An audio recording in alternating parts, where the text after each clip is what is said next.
महर्षि संत सेवी परमानंद जी महाराज कहा करते थे कि जैसे सिक्के के दो पृष्ठभाग होते हैं, दो पहलू होते हैं, उसी तरह मनुष्य के जीवन के भी दो पहलू हैं। यदि सिक्के का एक पृष्ठभाग ठीक ठाक हो और दूसरा पृष्ठ गड़बड़ हो तो उसे हम खोटा सिक्का कहते हैं। जब सिक्का को एक तरफ देखते हैं ठीक है, उलट करके पुनः देखते हैं दूसरे तरफ भी ठीक है, तब कहते हैं यह खरा सिक्का है। इसी तरह से मनुष्य के जीवन के दो पृष्ठभाग हैं। वो कौन कौन से हैं? तो एक भाग है शरीर के साथ का जीवन और दूसरा है शरीर के बाद का जीवन। मनुष्य के जीवन के दो पृष्ठभाग हैं, एक शरीर के साथ का जीवन और दूसरा शरीर के बाद का जीवन। शरीर के साथ के जीवन के लिए हम लोगों ने अच्छी व्यवस्था की है, खाने पहनने रहने हर चीज की व्यवस्था हमने की है। लेकिन शरीर के बाद के जीवन के लिए यदि हमने कोई व्यवस्था नहीं की है तो हमारा जीवन खरा नहीं है, बल्कि खोटे सिक्के के समान है। एक पृष्ठ ठीक है, दूसरा पृष्ठ गड़बड़ है, खराब है। तो मनुष्य को चाहिए कि दोनों पृष्ठभाग को ठीक करें। शरीर के साथ के जीवन में सुख प्राप्ति के लिए जो हम करते हैं व्यवस्था, उसी तरह शरीर के बाद के जीवन के सुखमय बनाने के लिए भी प्रयास करना चाहिए। अगर हम अपना परलोक भी बना लेते हैं, शरीर के बाद के जीवन की भी व्यवस्था कर लेते हैं, तो हमारा जीवन खरा सिक्का के समान खरा है। क्योंकि जाना तो निश्चित है संसार से, सब दिन रहना नहीं है, तो आगे की व्यवस्था कौन करेगा? थोड़े समय के लिए अगर हम किसी शहर की यात्रा करते हैं, कोई कलकत्ते जाते हैं या पटना जाते हैं, तो जाने के लिए यात्रा की पूरी तैयारी कर लेते हैं। रास्ते के लिए टिकट की व्यवस्था, खाने पीने की व्यवस्था, पहनने ओढ़ने की व्यवस्था, जहां पहुंचेंगे नहीं जाएगा तो धन कहां से साथ जाएगा, उसकी भी व्यवस्था करनी चाहिए। धनानि भूमो पशु ही गोष्ठी नारी गृहाद्वाराणि सखा श्मशाने देहश्चितायाम परलोक मार्गे धर्माणु गो गच्छति जीव एक। जब शरीर से आत्मा निकल जाती है, धनानि भूमो सारे धन धरती पर भरे रह जाते हैं, पशु ही गोष्ठी सारे पशु पशुशाला में बंधे रह जाते हैं, नारी गृहाद्वाराणि पत्नी बहुत रोएगी तो कहां तक जाएगी? आंगन ड्योढ़ी तक जाएगी, दरवाजे से बाहर नहीं। यही है। उसके बाद क्या होगा?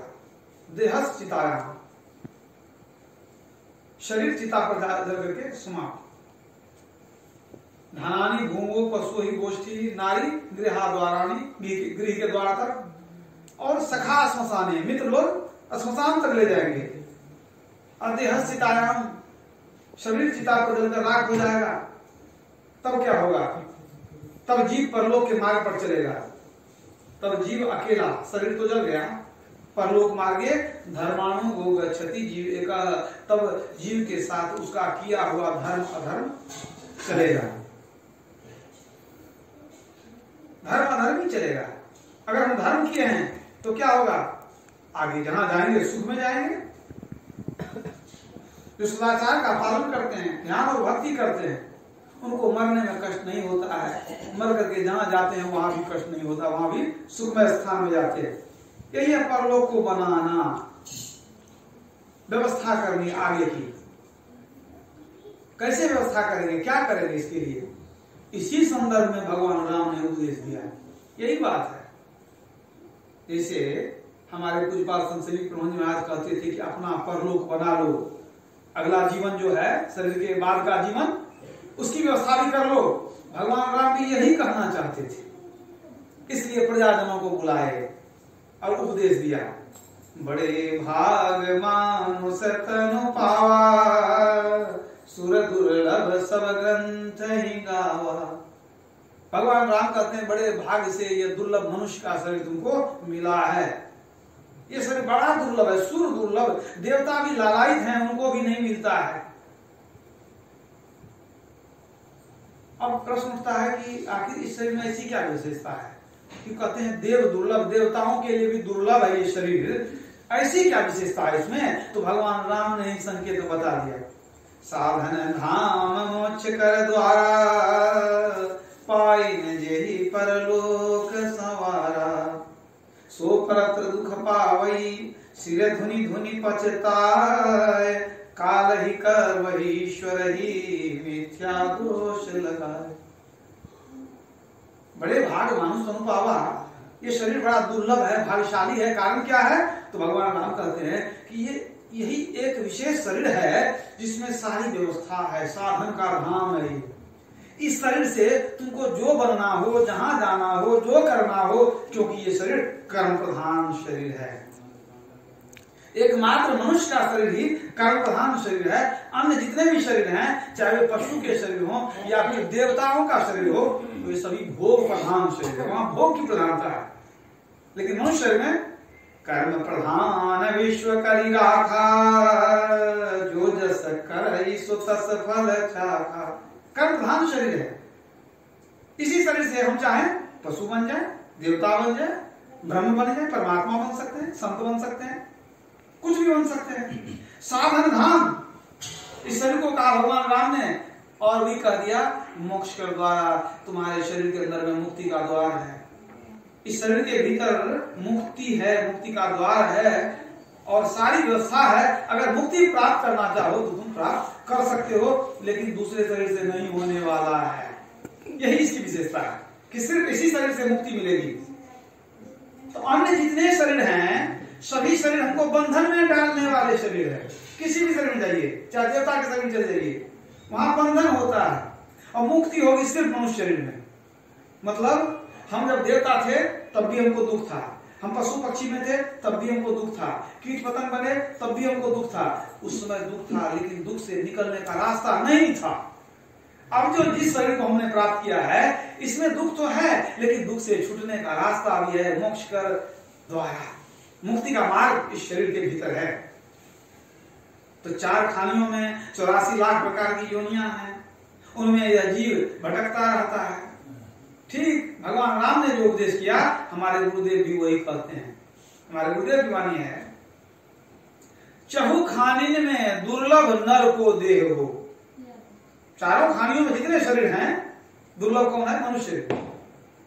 यहाँ कहते हैं भगवान राम सुर दुर्लभ, अभी वही कहते हैं चहु खानिन में दुर्लभ नर को देह हो। सोतन धरी के मुक्ति जतन कर ले हो।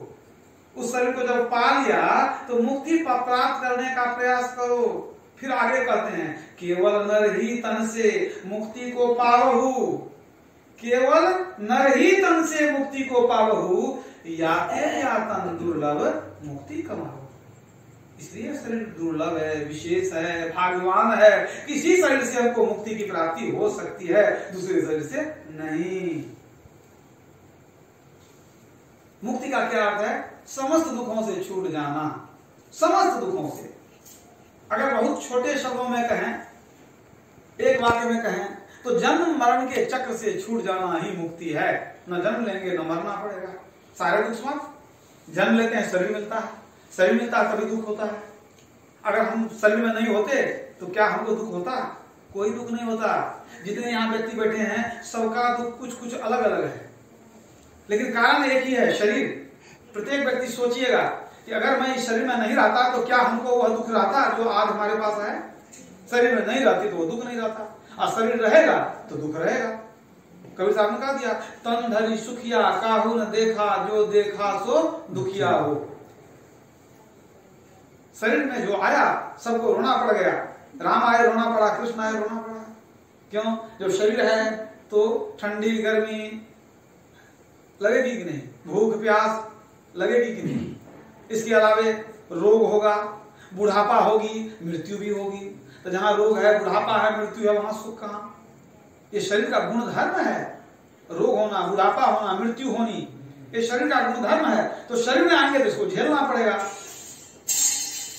तो न जन्म लेंगे, न शरीर में आएंगे, न कोई दुख होगा। यही तो मुक्ति की अवस्था है। तुम्हारे गुरुदेव भी कहते हैं कि मनुष्य शरीर मिला है तुमको मुक्ति पाने के लिए। भगवान राम भी वही कहते हैं कि इसी मनुष्य शरीर में मुक्ति का द्वार है, उसमें प्रवेश करके तुम मुक्ति को प्राप्त कर लो।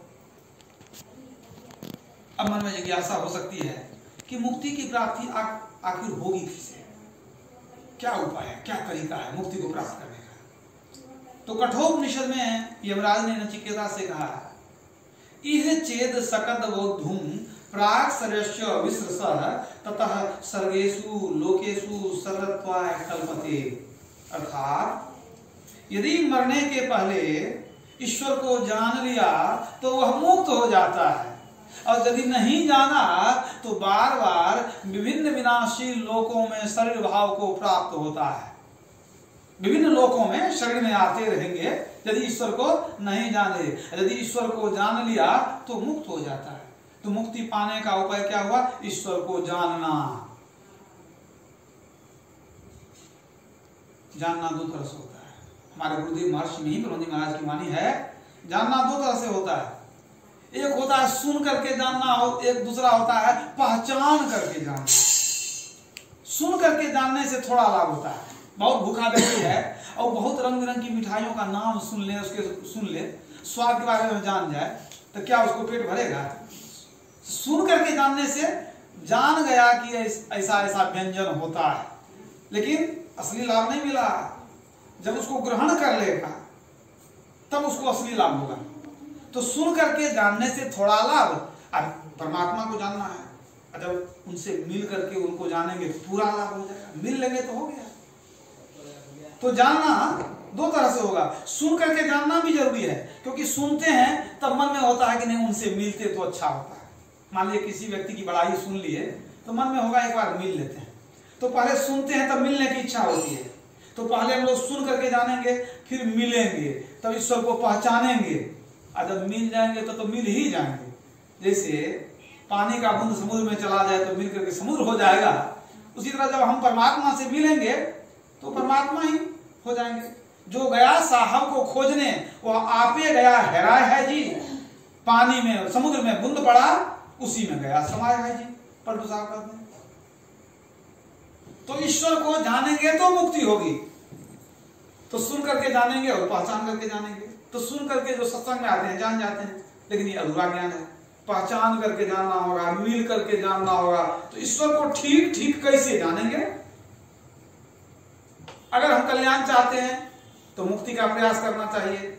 मुक्ति चाहते हैं तो ईश्वर से मिलने का प्रयास करना चाहिए। ईश्वर से मिलना चाहते हैं तो कैसे मिलेंगे? अब ये प्रश्न ही आ गया।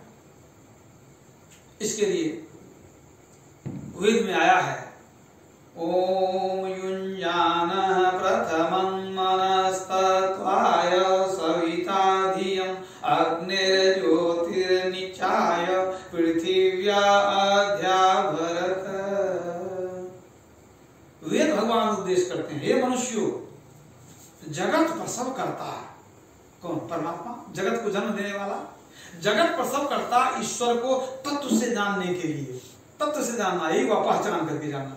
तत्व से जानने के लिए तीन काम आवश्यक है। तीन काम करो। क्या? पहले बुद्धि योग करो, फिर मानस योग करो, फिर अग्नि की ज्योतियों का योग करो। तीन बार बताया गया। वेद भगवान कहते हैं ईश्वर को जानने के लिए तीन काम जरूरी है। बुद्धि योग मतलब सत्संग, जहां जाकर बुद्धि ठीक हो जाए। बुद्धि योग, बुद्धि परिमार्जित हो जाए, बुद्धि निर्मल हो जाए, इसके लिए सत्संग है। तो पहली सीढ़ी हुई सत्संग। उसके बाद मानस योग। मानस योग को दो भागों में बांटा गया है, मानस जप और मानस ध्यान। जप करें और इष्ट मूर्ति का ध्यान करें, ये हुआ मानस योग। इसी के लिए रामचरितमानस में कहा गया है, कालभूषुंडी जी भी करते थे, आम छाह कर मानस पूजा, तजी हरि भजन काज नहीं दूजा। मानस पूजा कोई चीज है जो मानस ध्यान है। मानस ध्यान को मानस पूजा भी करते हैं, मानसिक पूजा भी करते हैं। तो कालभूषुंडी जी आम छाह कर मानस पूजा, आम वृक्ष के नीचे बैठ करके वो मानस ध्यान करते थे। और जप की भी बात आई ना कि मानस योग में जप भी है, तो जप भी करते थे। पीपर तर उतर ध्यान सो धरई, जाप यज्ञ पाकर तर करई। कागभूषुंडी जी पाकर वृक्ष के नीचे जप करते थे, आम वृक्ष के नीचे मानस ध्यान करते थे। और फिर एक और ध्यान क्या करते थे, पीपर तर ध्यान सुधरई, वो शून्य ध्यान, अग्नि की ज्योतियों का ध्यान करो, बिंदु ध्यान, अगला ध्यान सूक्ष्म ध्यान, वो पीपर वृक्ष के नीचे करते थे। रामचरितमानस में वर्णन आया। तो वेद भगवान का उपदेश है कि सत्संग करो, मानस जप करो, मानस ध्यान करो, इसके बाद अग्नि की ज्योतियों का योग करो। ज्योति का योग, ज्योति में अपने सूरत को मिला देना, योग माने जोड़ना, अपने सूरत से ज्योति को पकड़ना, ज्योति में अपने सूरत को जोड़ देना, मतलब प्रकाश, प्रकाश की चर्चा हुई ना, ये मूल है। हम लोग मानस ध्यान इसलिए करते हैं कि इतना योग्य हो जाए, इतना सिमटाव हो जाए कि दृष्टि योग कर सकें। लेकिन असली ध्यान जो है, असली भक्ति तो वहीं से शुरू होती है। तुलसीदास ने कहा 3 अवस्था तजहु भजहु भगवंत, 3 अवस्था छोड़ के तब भक्ति करो। वो कौन 3 अवस्था? जागृत स्वप्न सुसुप्ति, मतलब दृष्टि योग करके तुम तुरिया अवस्था में जाओ। जागृत स्वप्न सुसुप्ति, आंख के नीचे अंधकार में है, अब कहते हैं तुम आगे चौथी अवस्था में जाओ, तुरिया अवस्था में जाओ। ये कैसे होगा? दृष्टियों के द्वारा होगा। यही असली भक्ति यहीं से शुरू होती है। ये सब सहायक भक्ति है, मानस जप, सत्संग, मानस ध्यान, ये सब असली भक्ति सूक्ष्म भक्ति से शुरू होती है, दृष्टियों के द्वारा। तो वेद भगवान उपदेश करते हैं ज्योति का योग करो। कितना सौभाग्य की बात है, कितने सौभाग्य की बात है कि 2 दिन पहले क्या ज्योति का पर्व मनाए, प्रकाश का पर्व।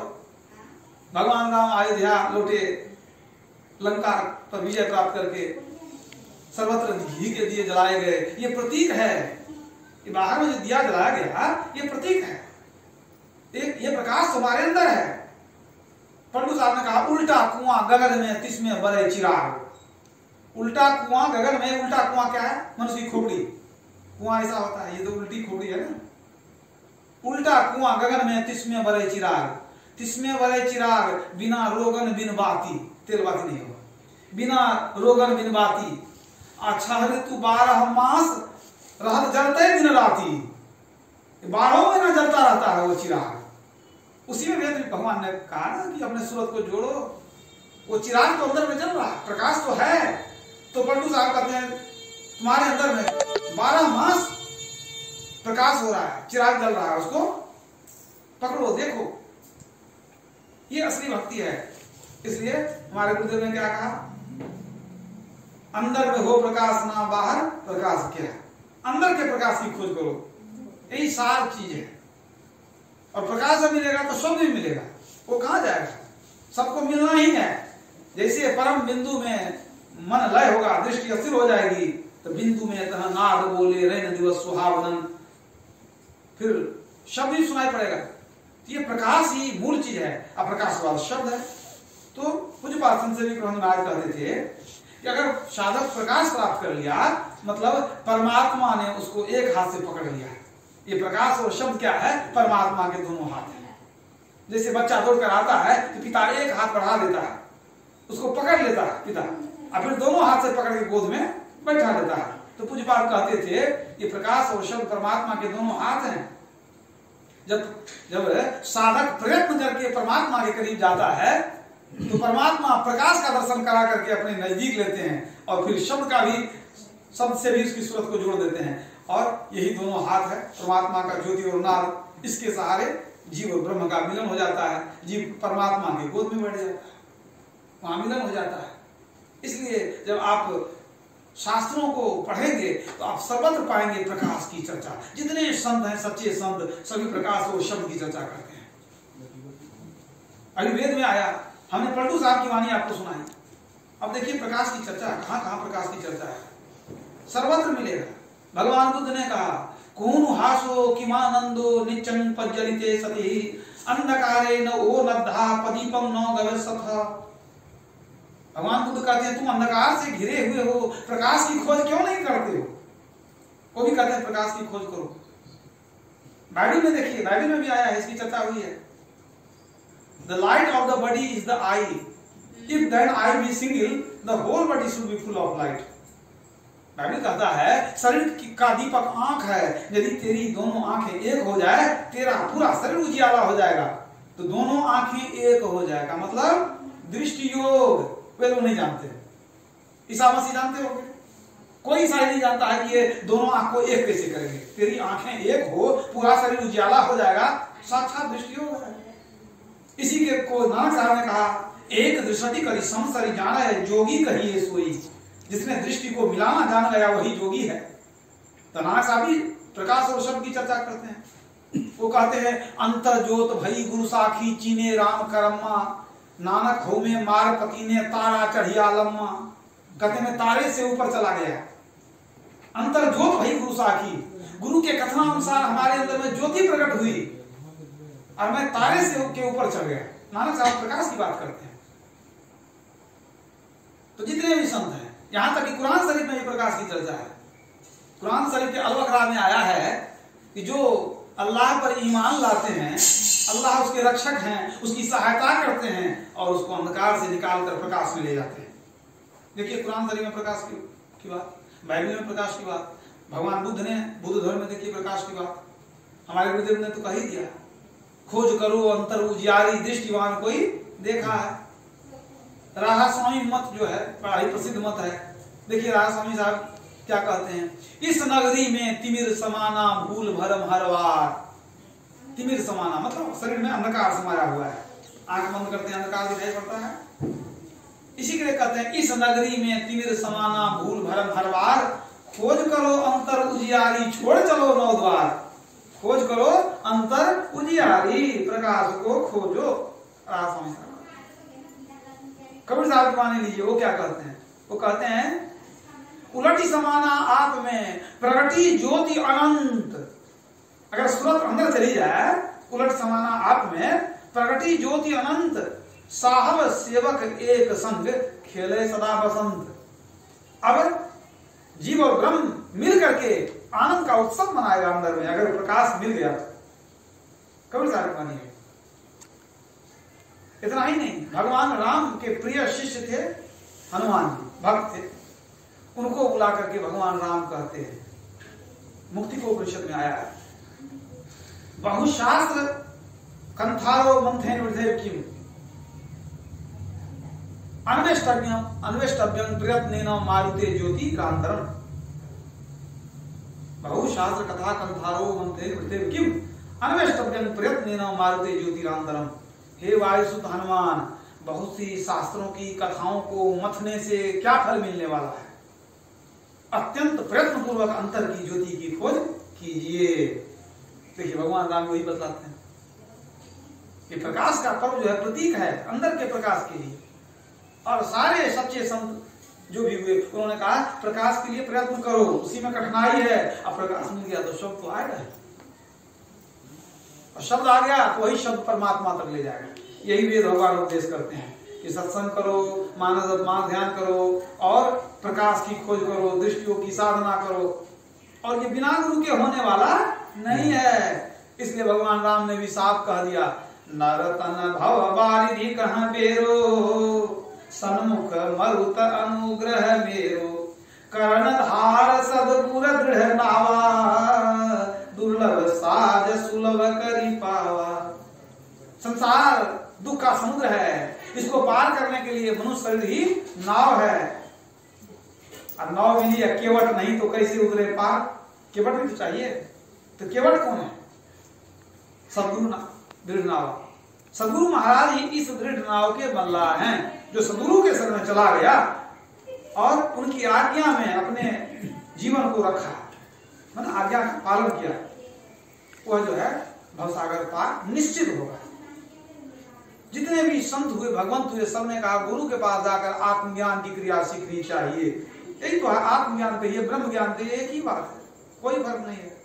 जो आत्मा है वही परमात्मा है। तो मुक्ति की प्राप्ति कैसे होगी? ईश्वर को जानने से। ईश्वर को कैसे जानेंगे? तो वेद का कथन है, सत्संग करो, दीक्षा लेकर के मानस ध्यान करो, दृष्टि साधन करो, फिर ये जो अंदर में शब्द मिलेगा तो वह शब्द परमात्मा तक ले जाता है। नाद सो नादों में चली धरू, प्रणव सत ध्वनि सारे, एक ओम सतनाम ध्वनि धरी, में ही हो भव पार ले। सतनाम ध्वनि को धरेंगे तो में ही हो भव पार ले। परमात्मा मिल जाएंगे और भव पार हो जाएंगे। तो परमात्मा कहाँ मिलेंगे? बाहर में नहीं, हनुमान कहते हैं निज घर में निज प्रभु को पावे, ये शरीर रूपी घर में ही परमात्मा मिलेंगे। निज घर में निज प्रभु को पावे, अति हुलसावे ना, मैं ही अस गुरु संत युक्ति भवत्रास मिटावे ना। इस शरीर के अंदर ही परमात्मा मिलेंगे। इस शरीर के अंदर क्या नहीं है? ये शरीर जो है साधनों का धाम है, मोक्ष का द्वार है। तो जितने भी संत हुए, भगवंत हुए, सबका उद्देश्य यही है कि आदमी को मुक्ति के लिए प्रयास करना चाहिए, स्वर्ग जाने के लिए नहीं। भगवान राम ने कह दिया स्वर्ग स्वल्प अंत दुखदायी, स्वर्ग की इच्छा मत करो, क्योंकि वहां से फिर से आवागमन होगा, फिर से पतन होगा। लेकिन मुक्ति में जाने के बाद पतन नहीं होता है। तो हमारे गुरुदेव ने बड़ा ही सरल क्रिया बता दिया। ऐसा भी नहीं है कि आत्मज्ञान प्राप्त करने के लिए हमको जंगल में जाना पड़े, कि पहाड़ में जाना पड़े, कि गृह त्यागी बनना पड़े, कि बैरागी बनना पड़े, कि साधु बनना पड़े। ऐसा नहीं है। दोनों अवस्था में हम कर सकते हैं। गृहस्थ आश्रम में भी रहकर कर सकते हैं, अब विरक्त बनकर भी रह सकते हैं। राजा महाराजा भी राज करते हुए भी जो है इस ज्ञान को प्राप्त करेंगे। मैं एक प्रसंग सुनाता हूँ, उसके बाद अपनी वाणी को विराम दूंगा। राजा जनक का प्रसंग मैं सुनाता हूँ। उनके मन में जिज्ञासा हुई कि आधी उम्र तो बीत गई है और हम लोग कुछ सत्संग भजन नहीं कर सके, तो हम लोग को कुछ ज्ञान सीखना चाहिए, आध्यात्मिक ज्ञान, पारमार्थिक ज्ञान। तो मन में जुक्ति उन्होंने निकाली कि क्यों ना सारे संतों महात्माओं को यहाँ बुलाया जाए और यहीं हमारे दरबार में ही सत्संग हो जाए। तो उन्होंने क्या किया, शास्त्रार्थ का आयोजन किया। सारे ऋषि मुनि को उन्होंने बुलाया और बता दिया कि आप लोग शास्त्रार्थ करें और जो विजयी हो जाएंगे उनको बहुत इनाम देंगे। 1000 गाय मंगवाए, उस सब के सिंग में सोने की मोहर बांध दिए। सबके गाय के सिंग में सोने की मोहरें लटकी हुई है और ढिंडोरा पिटवा दिया कि जितने ऋषि मुनि हैं यहाँ आवे, शास्त्रार्थ करें, जो विजयी होंगे उनको 1000 गाय ये सोना सहित मैं दान में दूंगा। सारे ऋषि मुनि आए और शास्त्रार्थ होने लग गया। ये खुद बैठते थे वहां, समय निर्धारित होता था शास्त्रार्थ का। अनेक ऋषि मुनि हैं। शास्त्रार्थ का क्या मतलब होगा? आध्यात्मिक जिज्ञासा समाधान। कोई जिज्ञासा करते थे, कोई उत्तर देते थे। शास्त्रार्थ चलने लग गया, न कोई हारे न जीते। 1 महीना बीता, दूसरा महीना बीता, तीसरा महीना बीत गया। रोज सत्संग चल रहा है। अब बैठ करके गणजी सुनते थे, सुनते सुनते उनको बहुत ज्ञान हुआ। अंत में क्या हुआ, याज्ञवल्क जी विजयी हो गए। शास्त्रार्थ में विजयी हो गए, बड़ा जयकार हुआ। 1000 गाय लेकर के वो चले गए, बहुत जयकार हुआ। और अब तक जनक जी जो 3 महीना सत्संग सुने ऋषि मुनियों का, तो बहुत ज्ञान हो गया। जो हम लोग सुनते हैं, ईश्वर क्या है, माया क्या है, ब्रह्म क्या है, मुक्ति क्या है, सब कुछ वो जान गए, समझ गए। अंदर की बात जान गए कि अंदर में बहुत कुछ है। यही घट चंदा, यही घट सूर, यही घट बाजे अनहदपुर, यही घट बाजे तब तबल निशान, अब बहिरा शब्द सुने नहीं कान। इस शरीर के अंदर क्या क्या है सब जान गए।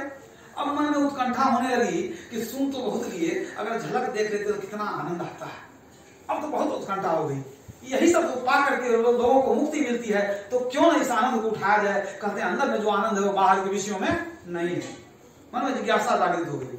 इन्होंने क्या किया, फिर 1000 गाय मंगवाए, सबके सिंह में सोना लटका दिए और फिर से ढिंडोरा पिटवाए कि जो कोई साधु संत ऋषि मुनि हमको अंदर का झलक दिखा देंगे उनको हम 1000 करें। ढिंडोरा तो पिटवा दिए और यहाँ कोई ऋषि मुनि नहीं आ रहे। सुन करके कुछ साधु संत लोग थे, ऋषि मुनि थे, आपस में कहते थे कि राजा जनक भी पागल हो गया है, ये अंदर का दर्शन करना इतना आसान है। ये क्या है, मिश्री पानी में घोल करके तुम शरबत बना के पी लो। शरबत है ये कि आसानी से पी ले, तो बहुत कठिन चीज है। कौन इसको अंदर में दर्शन कराएगा? ये संभव नहीं है। कोई नहीं गए, आसान बात तो नहीं है।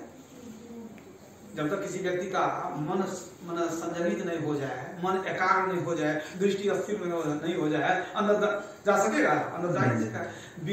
जिसकी दृष्टि धार बिखरी है, मन बिखरा है, वो अंदर कहां से जाएगा? भक्ति द्वारा साकरा राई 10वें भाव, मन ऐरावत हो रहा कैसे हो समाव। वो द्वार तो बड़ा महीन है, राई के 10वें भाग से भी महीन है। अब मन तो ऐरावत के समान चंचल है, वो कैसे उसमें प्रवेश करेगा? कबीर साहब ने कहा है। कोई नहीं गया, बहुत समय बीत गए, 6 महीना समय बीत गया, कोई महात्मा नहीं आए। तो इनको निराशा होने लगी। तब ये सोने का सिंहासन बनवाए, रत्न उसमें जड़ित किए, रत्न जड़ करके सोने का सिंहासन बनवाए और ढिंडोरा पिटवाए कि जो कोई आएंगे महात्मा हमसे ऊंचे आसन पर बैठे हैं उनको मैं ये भी दान में दूंगा, आकर के हमको दर्शन कराए। कोई नहीं गए। अंत में अष्टावक्र मुनि के मन में ख्याल आया कि जनक निराश हो रहा है, कोई तो जा नहीं रहे हैं, और ऐसा ना हो जाए कि जनक के मन में हो जाए कि ये सब किताबी बातें हम लोग इतना दिन सुन लिए, ये सब गलत बात है। ऐसा होता है नहीं। लोग कहते हैं अंदर में चंद्रमा है, सूर्य है, तारे हैं, ग्रह नक्षत्र हैं, ये सब बेकार बातें हैं। कहीं उसके मन में इस आध्यात्मिक ज्ञान के प्रति अनास्था न हो जाए, विश्वास न समाप्त हो जाए। तब क्या होगा? यथा राजा तथा प्रजा। अगर राजा ही नास्तिक हो जाए तो प्रजा भी वैसी ही हो जाएगी। ये तो ठीक नहीं होगा। अब कोई नहीं जा रहा तो हमको जाना पड़ेगा। अष्टावक्र मुनि की मौज हो गई। परम संत थे, चले आए दरबार में। चले आए तो जनक को पता चल गया कि अष्टावक्र मुनि आए, तो गदगद हो गए कि कोई तो महात्मा है। आए, सिंहासन पर बैठाए, चरण धोए, चरण पकड़ के प्रणाम किए, कहते प्रभु बहुत ललक है कि अंदर में कुछ झलक दिखा दिया। अष्टावक्र मुनि कहते हैं कि देखो इसके लिए तुमको बहुत त्याग करना पड़ेगा। कहा हम सब कुछ त्याग करने के लिए तैयार है। कहा देखो इस ज्ञान के लिए तुमको दक्षिणा देना पड़ेगा। जनक जी ने कहा आप जो कहेंगे मैं वही दूंगा। अष्टावक्र मुनि कहते हैं कि बाद में कहीं तू पीछे हट जाएगा तब हम कह दें तू पीछे हट गया तो क्या होगा? दक्षिणा हम पहले देंगे तब तेरा काम होगा। तुम पहले प्रतिज्ञा करो। उसने कहा कि हम सब कुछ देने को तैयार है। कहा नहीं, प्रतिज्ञा कर लो कि मैं जो मांगूंगा वही दोगे तब हम तुमको अंदर दर्शन कराएंगे। जनक जी ने कहा ठीक है। जो भी उस समय की क्रिया विधि थी, हाथ में गंगा जल लेकर के अपना जो प्रण किए, प्रतिज्ञा किए कि मैं जो भी आप मांगेंगे सब कुछ मैं न्यौछावर करूंगा। जब प्रतिज्ञा हो गया, क्या हुआ? तो अष्टावक्र मुनि कहते हैं कि तुम अब प्रण करो कि आज से तेरा तन मन धन सब कुछ मेरा हो गया। वचनबद्ध थे तो क्या करते? प्रण कर लिए, ठीक है आज से मैंने अपना तन मन धन आपको दे दिया। देखिए तन मन देना तो आसान भी है, तन और धन देना आसान है, मन देना कठिन होता है। समझ रहे हैं ना? वो तीनों चीज मान लिए, कह दिए तीनों चीज आपका हो, सब आपका हो गया। कहा ठीक है अब तो सब कुछ मेरा हो गया। कहा प्रभु सब आपका हो गया। अब मैं जो कहता हूं सो करो, तू भी तो मेरा हो गया। तुम्हारे सिंह द्वार पर से लोग आए हैं अंदर, इस दृश्य को देखने की भीड़ लग गई थी ना।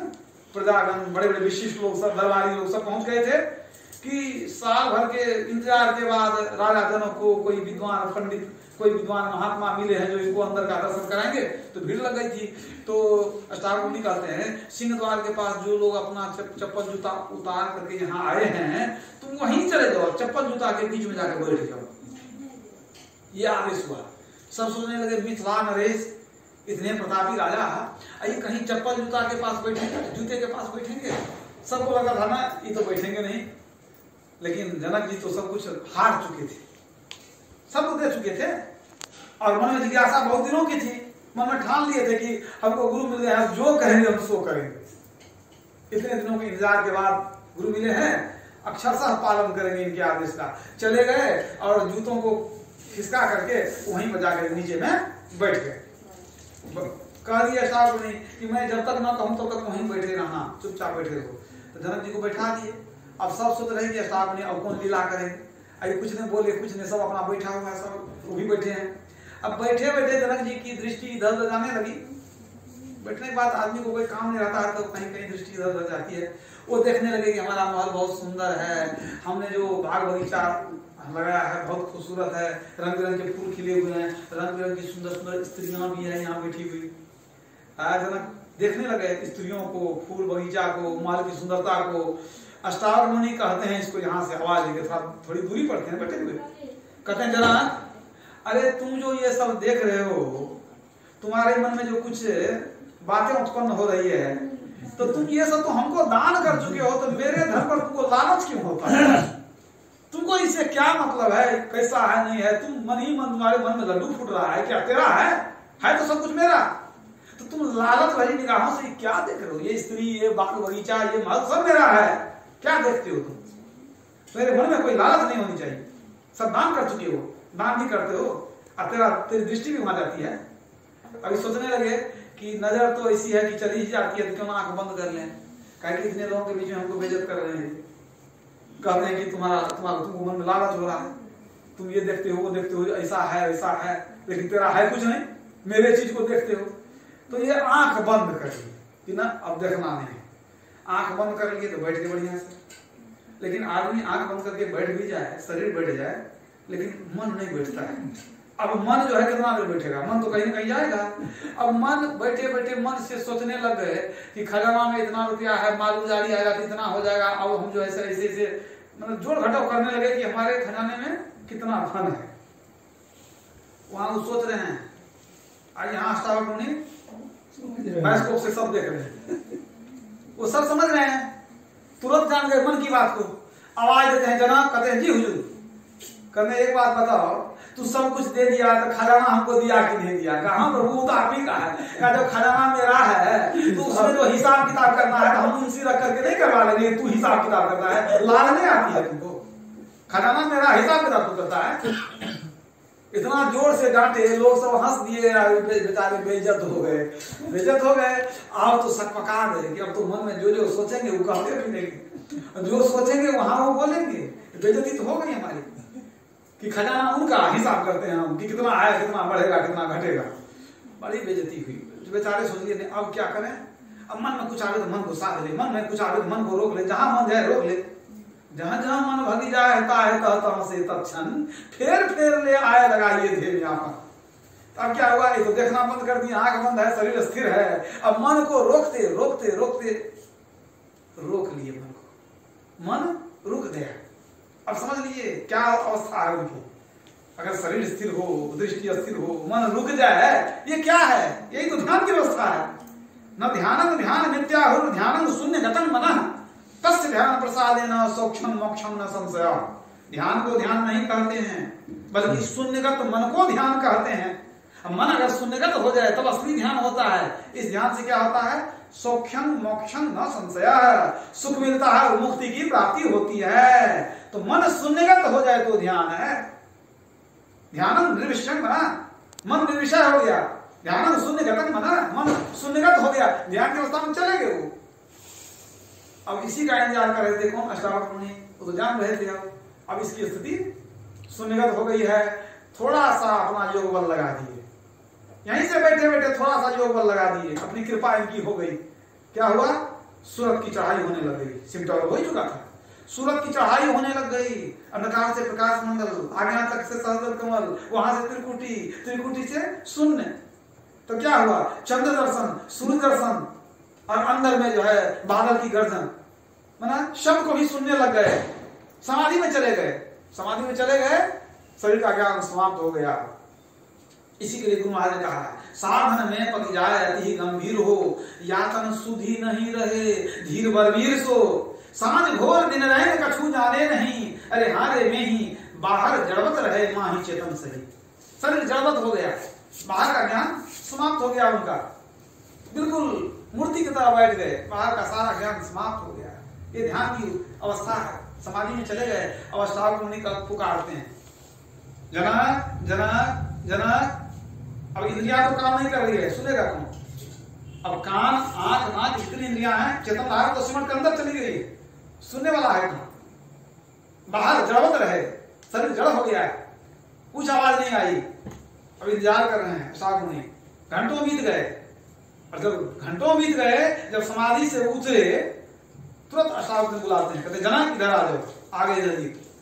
कहते हैं कहो कैसा लगा, क्या देखा तुमने, कैसा लगा?